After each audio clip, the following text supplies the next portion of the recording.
find the ratio in which the line segment joining a point A and B, their coordinates are given, is divided by the x-axis. So first we'll have to assume a line segment named AB.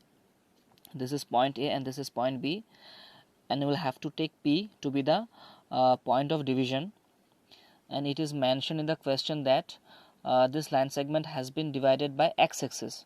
So we know that any point that lies on the x-axis is of the form x comma 0, which means that for any point to be lying on x-axis, its coordinate must have to be in the form x comma 0. That means the value of y must have to be 0. So we'll have to write this way: let the point of division be P, and the ratio by which this P has divided this line segment is k:1. That means we'll have to take the required ratio to be k:1. Now we'll have to find the coordinate of point P by using this formula which is given in the book: m1 x2 plus m2 x1 whole divided by m1 plus m2, and this here this is m1, this is m1, and this is m2, and this will have to be thought as x1 y1, and this is x2 y2. So on putting the respective values, we will reach this part, because here we cannot do any simplification further. Now on comparing the coordinates, we can see that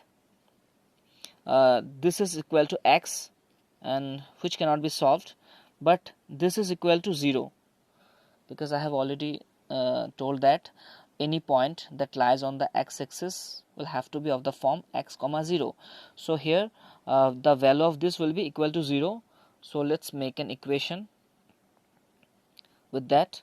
5k minus 5 by k plus 1, this one is equal to 0, because this was the coordinate of y, and the value of y is 0. So this will be equal to 0, and on solving this equation we get k is equal to 1. So the required ratio will be 1:1, as the ratio was thought to be k:1. So this k will take the value 1. So the ratio will be 1. The ratio will be 1:1. The required ratio will be 1:1.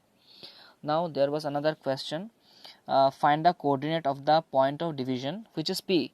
Here the point of division, that is P, and its coordinate will have to be found out using the same formula. But now here we will not have to put the formula from the beginning, as we have already reached the formula this far. So if we put the value of k directly in this two part, we will get this answer: minus 3 by 2 comma 0. We will have to put the value of k, which is 1 here.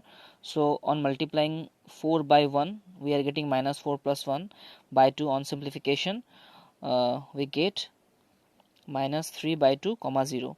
Here 5 minus 5, 0 by 2, which is equal to 0.